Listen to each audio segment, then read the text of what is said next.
Hello students, welcome to my YouTube channel Maths Idol. Myself doctor Kavita Gupta. बच्चों, आज मैं normal सब groups के चैप्टर में आपको बताऊंगी कि S3 और क्वाटरनियन ग्रुप Q8 जो होते हैं, why they can not be written as internal direct product of its non trivial सब groups. So let us start. बच्चों की क्या है ये, इससे पहले एक अच्छा क्वेश्चन भी कर लेते हैं, ये हमारा रह गया था। देखो, show that a group of order 4 is either cyclic or is an internal direct product of two cyclic subgroups of order 2 each। मतलब कोई एक ग्रुप जी दे रखा है आपको जिसका ऑर्डर 4 है, ठीक है, या तो वो साइक्लिक होगा या फिर वो क्या करेगा, अपने ही दो साइक्लिक सब ग्रुप्स लेगा और उनका इंटरनल डायरेक्ट प्रोडक्ट बना देगा, एंड दैट टू साइक्लिक सब groups are of order 2 each. तो देखो बेटा कैसे करेंगे इसको। सबसे पहले हमने ग्रुप ले लिया ऑर्डर 4 का, उसका कोई एक एलिमेंट लिया x, ठीक है। आपको पता है कि order of the element divides order of the group, तो ऑर्डर ऑफ द ग्रुप है 4। तो ऑर्डर ऑफ एलिमेंट के पास क्या क्या पॉसिबिलिटीज आ जाएंगी ऑर्डर की। Order of x will divide 4, यानी कि 1, 2 और 4, ठीक है। अब देखिए, अगर ऑर्डर ऑफ x 4 है तो इसका क्या मतलब है, 4 is the least positive integer such that x to the power 4 is e। This is by definition of the order. अगर मल्टीप्लिकेशन का ऑपरेशन गिवन होता है तो पावर बन जाता है, और अगर आपका एडिशन का ऑपरेशन होता है तो मल्टीपल। तो एडिशन होता तो 4x आइडेंटिटी के बराबर हो जाता, और नहीं तो अगर कुछ नहीं लिया हुआ होता तो हम मल्टीप्लिकेशन लेते हैं by default. So x to the power 4 identity आ गया, ठीक है ना। अब देखो, x बिलोंग्स टू g तो है ही, तो क्लोजर लगाएंगे तो एक्स स्क्वायर भी जी में होना चाहिए, x और x को मल्टीप्लाई करेंगे तो वो भी जी में आना चाहिए। अब एक्स स्क्वायर और x को मल्टीप्लाई करोगे तो भी एक्स क्यूब बनेगा, वो भी जी में होना चाहिए। एक्स क्यूब को x से मल्टीप्लाई करोगे तो x4 आ जाएगा, but that x4 is identity, तो दैट बिलोंग्स टू जी। अब इसके बाद एलिमेंट बेटा रिपीट होने स्टार्ट हो जाएंगे। जैसे देखो, x5 लोगे तो that can be written as x4 into x, फिर x4 की जगह e आ जाएगा, तो ई एक्स आ जाएगा, तो एक्स ही आ जाएगा। तो इसका मतलब इसके बाद एलिमेंट रिपीट होने स्टार्ट हो जाएंगे। तो मेरे जो एलिमेंट डिस्टिंक्ट बने वो कौन कौन से बने, आइडेंटिटी एक्स, एक्स स्क्वायर और एक्स क्यूब। ये क्या आ गए, 4 एलिमेंट आ गए which are generated by x. तो G is generated by x आ जाएगा अगर ऑर्डर ऑफ एक्स आपका 4 है तो ये क्या हो गया, साइक्लिक हो गया। हमें यही शो करना था कि या तो साइक्लिक है या आईडीपी है। तो अभी तो पहले में तो हमें केस में पता चला कि अगर ऑर्डर ऑफ एक्स 4 हो गया तो ग्रुप साइक्लिक निकल कर आएगा। अगर ऑर्डर ऑफ एक्स 4 नहीं है तो या तो ऑर्डर ऑफ एक्स 2 होगा या 1 होगा। अगर 1 है तो वो आइडेंटिटी ही हो सकता है सिर्फ, ठीक है ना। तो हमने कौन सा वाला केस लिया, जब ऑर्डर ऑफ एक्स 2 होगा, क्योंकि आपको पता है सिर्फ आइडेंटिटी ही एक ऐसा एलिमेंट होता है जिसका ऑर्डर 1 होता है। तो हमने दूसरा वाला बचा हुआ केस ले लिया, दैट इज 2। तो अब देखिए, मैं अगर ऑर्डर ऑफ एक्स 2 है तो हमने कोई दो एलिमेंट लिए जी के अंदर सच दैट दोनों एलिमेंट्स का ऑर्डर 2 है, ठीक है। एक ए ले लिया और एक बी ले लिया, एक साइक्लिक सब ग्रुप जनरेटेड बाय ए निकाला और एक हमने साइक्लिक सब ग्रुप जनरेटेड बाय बी निकाला। तो ये कैसे बनेगा, साइक्लिक सब ग्रुप का मतलब डिफरेंट पावर्स लेंगे आप ए की। तो ए की पावर लेनी शुरू करिए, ए स्क्वायर, ए क्यूब, A4, जितनी पावर्स ले सकते हैं। तो आपने पहले ए की पावर 1 ली तो आपको ये ए मिल गया। फिर आप ए स्क्वायर लेंगे तो आपको पता है ए स्क्वायर मेरा आइडेंटिटी हो जाएगा, because order of A is 2। जब ऑर्डर ऑफ ए 2 है तो इसका क्या मतलब है, ए स्क्वायर आइडेंटिटी है, और ऑर्डर ऑफ बी 2 है तो इसका मतलब बी स्क्वायर भी आइडेंटिटी है। ए क्यूब लोगे तो that can be written as a square into a square identity आ जाएगा, तो E into A is a. इसके मतलब इसके बाद एलिमेंट रिपीट होने स्टार्ट हो गए। तो साइक्लिक सब ग्रुप जनरेटेड बाय ए के पास दो ही एलिमेंट होंगे, एक ई और एक ए। सेम केस होगा साइक्लिक सब ग्रुप जनरेटेड बाय बी के पास, इसके पास दो ही एलिमेंट होंगे, ई और बी, ठीक है बेटा। आप देखिए, ऑर्डर ऑफ जी आपके पास क्या दे रखा है, 4। 4 क्या है, 2 स्क्वायर, यानी कि प्राइम नंबर का स्क्वायर, ठीक है। आप सबको पता है group of order P square is always एबिलियन, तो जी क्या होगा, एबिलियन हो जाएगा। अगर ये एबिलियन है तो इसका हर सब ग्रुप नॉर्मल होगा, ठीक है। तो ये दो हमने साइक्लिक सब ग्रुप जनरेटेड बाय ए और बी ले रखे हैं, और वो ए और बी जी से ही निकले हुए, ठीक है। तो इसका मतलब ए और बी दोनों के दोनों नॉर्मल सब ग्रुप्स बन गए जी के, ठीक है ना। हर सब ग्रुप नॉर्मल होना चाहिए। अगर ये दोनों नॉर्मल सब ग्रुप बने हैं तभी इंटरनल डायरेक्ट प्रोडक्ट हम इसका बना पाएंगे, क्योंकि आपको पता है आईडीपी की डेफिनेशन में दोनों नॉर्मल सब ग्रुप होने बहुत ज़रूरी है। दूसरी बात आपने ये भी देख ली कि दोनों के बीच में कॉमन एलिमेंट सिर्फ आइडेंटिटी है, ये देख लीजिए। इसके पास ई ए है और इसके पास ई बी है, दोनों के पास कॉमन एलिमेंट ई है, ठीक है। और ऑर्डर ऑफ ए भी अगर आप निकालने लगेंगे तो क्या आएगा, order A into order B upon order of A intersection B. आप सबको पता है ये product of normal subgroup का जब ऑर्डर निकालते हैं तो इसी फॉर्मूले से निकलता है। तो ए का ऑर्डर 2, बी का ऑर्डर 2, ए इंटरसेक्शन बी में एक ही एलिमेंट कॉमन है, इसलिए order of A intersection b 1 हो गया, तो मेरा आ गया 4 which is equal to order of G. अब देखो order of a b is equal to order of G आ गया, तो इसका मतलब जी क्या हो गया, मेरा ए बी हो गया। ए क्या है, साइक्लिक सब ग्रुप ऑफ ऑर्डर 2, बी क्या है, साइक्लिक सब ग्रुप ऑफ ऑर्डर 2। तो G is written as IDP of 2 cyclic सब ग्रुप्स ऑफ ऑर्डर 2, जिसमें एक साइक्लिक सब ग्रुप ए हो गया, दूसरा साइक्लिक सब ग्रुप बी हो गया। आपकी दोनों कंडीशन सेटिस्फाई हो चुकी है आईडीपी की कि G is equal to a b और a intersection b is identity only, तो इसलिए ये इसका आईडीपी बन गया, ठीक है। नेक्स्ट क्वेश्चन देखिए बेटा, show that S3 can not be written as IDP of 2 non trivial सब ग्रुप्स। पहले S3 को जरा सा रिकॉल कर लीजिए। S3 क्या चीज़ है आपकी, परमुटेशन ग्रुप्स ऑफ 3 सिंबल्स। मतलब क्या होगा, जैसे कि आपने SN होता था बेटा, तो आपके पास SN होता है तो हम क्या लेते हैं, N सिंबल्स जो होते हैं ना 1 2 3 4 5 से लेके N तक, ये जो होते हैं इनकी परमुटेशंस होती हैं, ठीक है। अब अगर आपके पास S3 है तो सिर्फ 3 सिंबल्स जो होंगे ना 1 2 3, इन 3 से जो परमुटेशंस बनेंगी ये उसका ग्रुप है। इसकी परमुटेशंस क्या हो सकती हैं, देखो परमुटेशन का मीनिंग क्या होता है, set of all 1 1 onto maps.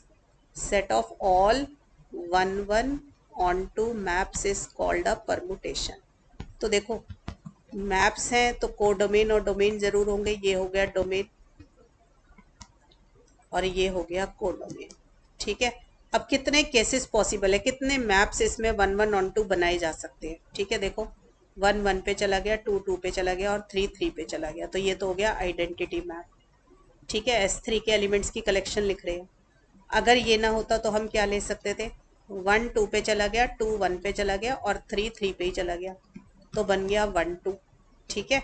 3 को आप जो एलिमेंट अपने आप पे चला जाता है उसको लिखने की जरूरत नहीं होती है, तो हमने खाली लिख दिया 1 2। इसका क्या मीनिंग है, 1 2 पे गया और 2 1 पे गया, ठीक है। साइकिल्स हैं ये एक तरीके की, और 3 3 पे गया तो इसको बेशक ना लिखिए, ठीक है। नेक्स्ट केस क्या बन सकता था, जैसे 1 3 पे चला जाए, 3 1 पे चला जाए और 2 2 पर ही चला जाए, तो हम क्या लिखेंगे 1 3। 2 लिखना है साइड में तो लिख लो, ठीक है, वरना लिखने की ज़रूरत नहीं थी। क्लियर, ऐसे ही 1 2 1 3 और एक हो जाएगा 2 3, ठीक है। फिर 3 पर मतलब जो 3 साइकिल वाली कौन सी बन सकती है, 1 चला गया 2 पर, 2 चला गया 3 पर और 3 चला गया 1 पे, तो आपके पास आ गया 1 2 3, ठीक है। दूसरा एक क्या हो सकता है 1 3 2, 1 चला जाए 3 पर, 3 चला जाए 2 पर और 2 चला जाए 1 पर, बस इसके अलावा और कोई कॉम्बिनेशन पॉसिबल नहीं है आपके पास। तो 1 2 3 4 5 और एक 6 हो गया, ठीक है बच्चे, यहाँ तक क्लियर हो गया सबको यहाँ पे। तो हमारे पास S3 के पास कितने एलिमेंट आ गए, देखो मैं याद भी करा देती हूँ, फॉर्मूला S3 है तो 3 फैक्टोरियल आएंगे, तो 6 एलिमेंट आ गए। SN होगा तो n फैक्टोरियल आएंगे, ठीक है। तो हमारे को पता चला कि हमारे S3 में ये 6 एलिमेंट्स हमारे पास हैं, क्लियर। अब हमें शो करना है कि S3 can not be written as the internal direct product of its 2 non trivial सब ग्रुप्स। नॉन ट्रिवियल का मतलब जो आइडेंटिटी ना हो। तो मैंने पहले कहा कि सपोज कर लो कि पॉसिबल है लिखना, तो हम क्या करेंगे, 2 नॉन ट्रिवियल सब ग्रुप्स लेंगे, नॉन ट्रिवियल है तो they are not equal to identity, इसलिए लिख दिया नॉट इक्वल टू आइडेंटिटी।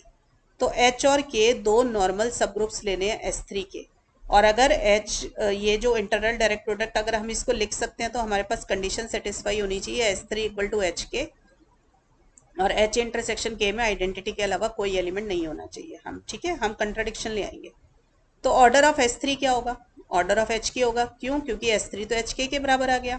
और ऑर्डर ऑफ HK का क्या फॉर्मूला है, order H upon order K upon order H intersection K। अब ऑर्डर H और ऑर्डर K के बारे में मुझे अभी फिलहाल कुछ नहीं मालूम, बट H इंटरसेक्शन K पे एक ही एलिमेंट है आइडेंटिटी, तो इसका ऑर्डर जरूर 1 होगा। तो ऑर्डर ऑफ S3 OH और OK के बराबर आ गया, मतलब order of H into order of K के बराबर आ गया। S3 का ऑर्डर है 3 फैक्टोरियल यानी कि 6 है, तो order of H into order of K क्या आ गया, मेरे पास 6 आ गया। अगर ये 6 है, आपको पता है ये दोनों नॉर्मल सब ग्रुप्स हैं, तो आपके पास क्या क्या कॉम्बिनेशन पॉसिबल है जरा देखें एक बारी। देखो order of H must divide 6 होना चाहिए, क्योंकि H क्या है, नॉर्मल सब ग्रुप ऑफ S3 है या नॉर्मल सब ग्रुप है, तो सब ग्रुप है तो ऑर्डर ऑफ सब group always divide order of the group, तो 6 को डिवाइड कर रहा है, तो ऑर्डर ऑफ H के पास पॉसिबिलिटी आ गई 1 2 3 और 6। ठीक है, हमने नॉन ट्रिवियल लिया हुआ है तो H not equal to identity था तो 1 तो है नहीं। ठीक है, अब हमारे पास पॉसिबिलिटी या तो 2 3 और 6 की बची। 6 इसलिए नहीं ले रहे क्योंकि 6 लेंगे तो वो S3 के बराबर ही हो जाएगा, फिर तो H इक्वल टू S3 हो जाएगा।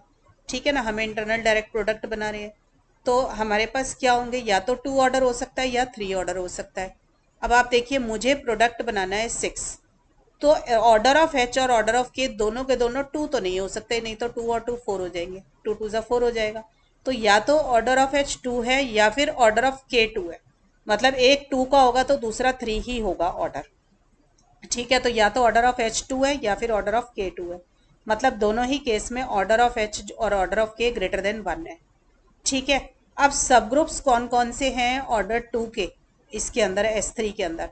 S3 में जो सब ग्रुप्स बनेंगे बेटा, आपको ऑर्डर 2 मतलब दो एलिमेंट लेने हैं, तो एक तो आइडेंटिटी होगा, दूसरा क्या कॉम्बिनेशन बनेगा, अभी आपको एलिमेंट निकाल के दिखाए थे S3 के, एक बार 1 2 का ले लिया, एक बार 2 3 का और एक बार 1 3 का आपने ले लिया। ठीक है, तो ये तो मेरे बनेंगे सब ग्रुप्स ऑफ ऑर्डर 2। ठीक है, ये आप परमुटेशन के चैप्टर में निकालेंगे भी तो आपको पता चल जाएगा। ऑर्डर ऑफ S3 के अंदर सब ग्रुप्स ऑफ ऑर्डर 2 ये है। अब सपोज कर लो H आपने ये वाला उठा लिया, पहले वाला। ठीक है, अब कोई और एलिमेंट आप लेंगे, एक जो कि S3 का एलिमेंट हो, देखो 2 ऑर्डर का तो उठा ही लिया, ये मतलब 1 2 तो आपने ले ही लिया ना, तो अब 3 जिसकी लेंथ 3 है ना, मतलब 1 2 3 वाला एलिमेंट लेके हम S3 का, ठीक है, उससे कोसेट बनाएंगे।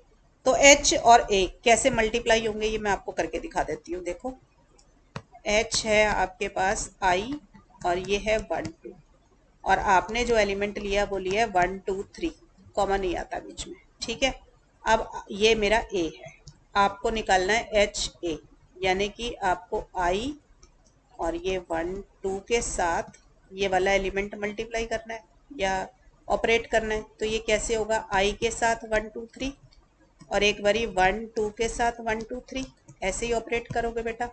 आइडेंटिटी के साथ तो कुछ भी लगा लो, वही नंबर वापस आएगा, तो यही वापस आ जाएगा। अब ये 1 2 और 1 2 3 कैसे मल्टीप्लाई होंगे, देखो इनको दिखा देती हूँ। सबसे पहले ना जो सिंबल्स है ना पूरे पूरे लिख लिया करो, डोमेन के एलिमेंट लिख लिया करो।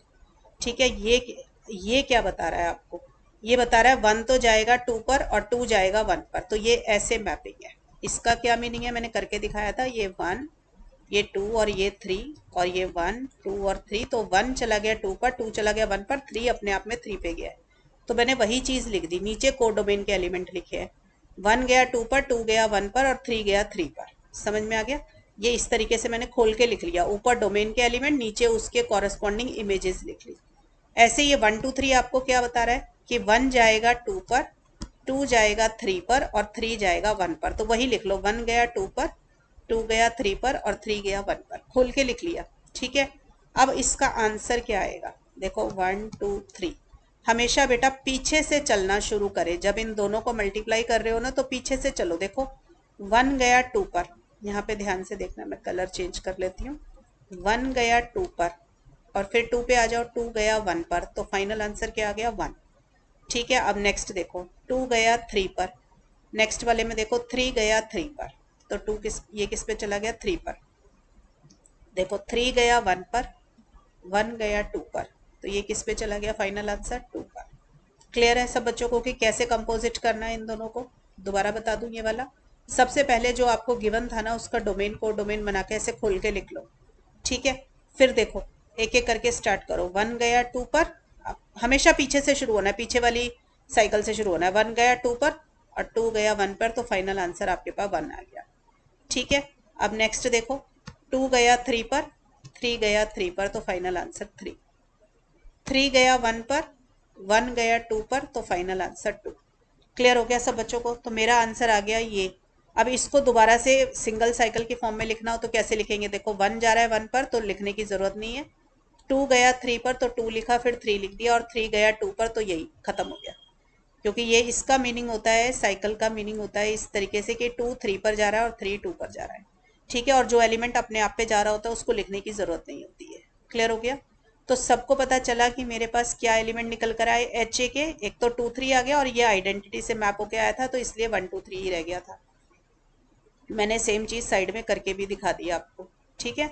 अब ए एच निकालना है, मतलब ए पहले रखो और एच बाद में रखो। देखो खुद ही निकालेंगे हम अपने आप। ए है मेरा 1 2 3 और एच है मेरे पास आई और 1 2। अब ए एच करना है तो इसका मतलब ए से मल्टीप्लाई करेंगे आप एच के एलिमेंट्स को, तो ए है मेरा 1 2 3 और एच के एलिमेंट है आई और 1 2। ठीक है, तो ये क्या आ जाएगा 1 2 3 के साथ आई और 1 2 3 के साथ 1 2। ये करना है। आइडेंटिटी वाला तो बेटा वही सेम है, नंबर दे देगा, तो ये तो 1 2 3 दे देगा। अब ये देखना रह गया कि ये क्या देगा, तो कैसे देखेंगे, देखो साइड में उतार लो 1 2 3 और 1 2। पहले इसे एक्सपेंडेड फॉर्म में लिख लो। देखो 1 2 3 हमेशा डोमेन के एलिमेंट्स लिख लो पहले। ऐसे 1 2 में चाहे हैं 1 2 ही, पर डोमेन में तो 3 भी था ना, तो 1 2 3 लिख लो। अब इसको देखो, ये क्या कह रहा है, 1 गया 2 पर तो 1 के नीचे 2, 2 गया 3 पर तो 2 के नीचे 3, 3 गया 1 पर तो 3 के नीचे 1। ठीक है, ऐसे इसको लिखो बेटा। ये कह रहा है 1 गया 2 पर, 2 गया 1 पर और 3 गया अपने आप पर, क्योंकि लिखा नहीं है। अब इसको मल्टीप्लाई कैसे करेंगे, यानी कि कंपोजिट कैसे करेंगे, कंपोजिशन ऑफ मैपिंग सही है। देखो अब कैसे करोगे इसको, ये लो 1 गया 2 पर, 2 गया 3 पर, तो फाइनल आंसर 3। अब 2 का देखना है, 2 गया 1 पर, 1 गया 2 पर, तो फाइनल आंसर 2। 3 गया 3 पर, 3 गया 1 पर, तो फाइनल आंसर 1। ठीक है बेटा, एक नंबर एक ही बार अपीयर होगा, ये याद रखना। कभी ऐसा नहीं हो सकता नीचे जो ये ब्लू कलर से एलिमेंट लिखे ये रिपीट हो जाए, क्योंकि set of all 1 1 onto map है, एक एलिमेंट एक पे ही मैप होगा, उससे ज़्यादा पे नहीं हो सकता। अब इसको दोबारा से खोल के लिख लो। देखो 1 गया 3 पर तो 1, फिर उसके बाद 3, 3 गया 1 पर, बिल्कुल हमारे पास यहीं पे साइकिल बंद हो गई। 2 2 पे जा रहा है तो ये अलग से आ गया 2, चाहो तो लिखो चाहो तो ना लिखो, इसका आंसर आ गया 1 3। ठीक है, सबको समझ आया। तो मेरे पास ये वाला कोसेट निकल आया, ये 1 3 और ये 1 2 3। तो आपने देखा एच ए और ए एच तो बराबर मेरे नहीं आए। तो हमारे पास अगर ये एच ए और ए एच बराबर नहीं है तो इसका मतलब H is not normal in S3, क्योंकि नॉर्मल की तो डेफिनेशन ही यही कहती है each left coset equal to corresponding right coset, तो इसका मतलब ये नॉर्मल नहीं बना। सेम तरीके से आप शो कर सकते हैं कि जो बाकी के सब ग्रुप्स हैं वो भी नॉर्मल नहीं होंगे। नॉर्मली नहीं मिल रहे सब ग्रुप्स तो इंटरनल डायरेक्ट प्रोडक्ट तो बनेगा ही नहीं, क्योंकि इंटरनल डायरेक्ट प्रोडक्ट तो बनता ही नॉर्मल सब ग्रुप से है। ठीक है बच्चों, तो हमें पता चला S3 can not be written as IDP of any of its two non trivial सब ग्रुप्स। क्लियर है बच्चों। नेक्स्ट देखिए, show that the quaternion group can not be written as the internal direct product of its non trivial सब groups. देखो बेटा क्वाटर्नियन group को recall कर लीजिए। इसके पास क्वाटर्नियन का मतलब 8, इसके पास 8 एलिमेंट हैं, जो कि कौन कौन से हैं, +-1 +-i +-j +-k। और ये क्या प्रॉपर्टी पोजेस करते हैं आपकी, आपको मालूम है कि I² = J² = K² = -1। ij लोगे तो k आएगा, बट ji लोगे तो -k आता है, इसलिए -ji के बराबर है। ऐसे जे के लोगे, साइकिल में चलोगे तो बराबर आएगा नंबर, जे के लोगे तो आई आ जाएगा, और अगर उल्टा लोगे इसका जे के की जगह पर के जे ले लोगे तो -i आएगा। ठीक है, ऐसे ही दूसरा बन जाएगा IJ के आई लोगे तो j -i के। ठीक है, ये तो इसकी प्रॉपर्टी है।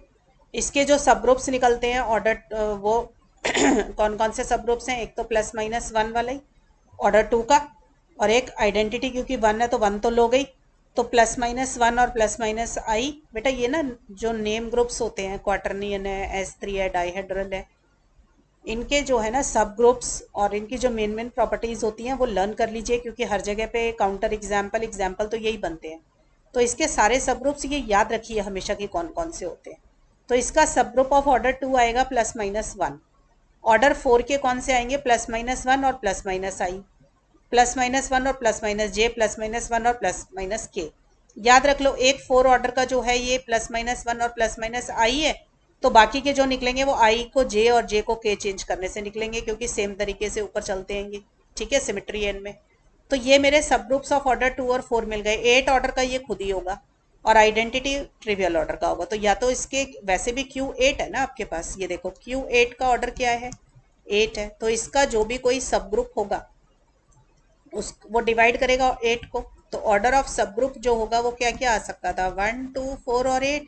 ठीक है, तो 1 ऑर्डर का तो सिर्फ आइडेंटिटी आएगा जो कि 1 है। 8 ऑर्डर का खुद अपने आप में क्यों 8 ही होगा, तो 2 और 4 ऑर्डर के बचे। तो 2 ऑर्डर का तो आपका एक ही है, प्लस माइनस 1 यही वाला। ठीक है, ये तो ऑर्डर 2 का बन गया इसका एक सब ग्रुप। ठीक है, और बाकी के 4 ऑर्डर के कौन कौन से बने, प्लस माइनस 1 प्लस माइनस आई, प्लस माइनस 1 प्लस माइनस जे, ऐसे प्लस माइनस 1 प्लस माइनस के, हो गए सारे एलिमेंट कंप्लीट। ठीक है, तो ये सारे इसके सब ग्रुप्स आ गए। ठीक है, अब आप ये देखिए कि इन सभी नॉन ट्रिवियल सब ग्रुप्स के अंदर जो है ना, कौन से एलिमेंट कॉमन है। देखो 1 और -1 सबके पास है।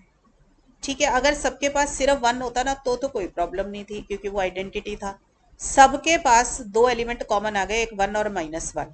तो इसका मतलब H i intersection H j equal to identity वाली जो कंडीशन होती है आईडीपी की, वो फॉलो नहीं हो पा रही। ठीक है, वो होल्ड नहीं कर रही, क्योंकि दो एलिमेंट आ रहे हैं कॉमन। हमारे को चाहिए था सिर्फ एक ही एलिमेंट कॉमन आए, पर हमारे दो आ गए। इसका मतलब Q8 can not be written as the internal direct product of its normal non trivial सब ग्रुप्स। ठीक है बेटा, क्योंकि पहली कंडीशन ही हमने देख ली कि एच आई इंटरसेक्शन एच जे है, वही मेरा आइडेंटिटी नहीं, आइडेंटिटी के अलावा भी एक एलिमेंट आ रहा है -1। तो ये वाली कंडीशन अगर सेटिस्फाई नहीं हो रही तो वो इसका नॉर्मल सॉरी आईडीपी नहीं बनाएगा। क्लियर है बच्चों, तो दोनों ही स्टैंडर्ड एग्जाम्पल थे, S3 का भी और Q8 का भी। अब देखो बेटा, इस चैप्टर में मैंने आपको जितना कराना था मैंने करा लिया। मेरे ख्याल से मैंने सारे क्वेश्चंस आपको करा दिए जो कि गाइडलाइंस के थे या एग्जाम पॉइंट ऑफ व्यू से इंपॉर्टेंट थे। तो मेरी तरफ से तो ये चैप्टर नॉर्मल सब ग्रुप सा खत्म हो गया है। बाकी कई बार कुछ बच्चे भेज देते हैं कि मैडम ये क्वेश्चंस भी करा दीजिए, तो अगर मेरे पास आए तो मैं करा दूंगी, नहीं तो मेरी तरफ से कंप्लीट हो गया ये चैप्टर। नेक्स्ट क्लास में बेटा आपको कॉन्जुगेसी क्लास वाला चैप्टर पढ़ाऊंगी, जिसमें साइलो थ्योरम्स और कॉन्जुगेट क्लास वगैरह ये सब स्टार्ट होगा। टिल देन बच्चों पढ़ाई करते रहें, ऑल द बेस्ट।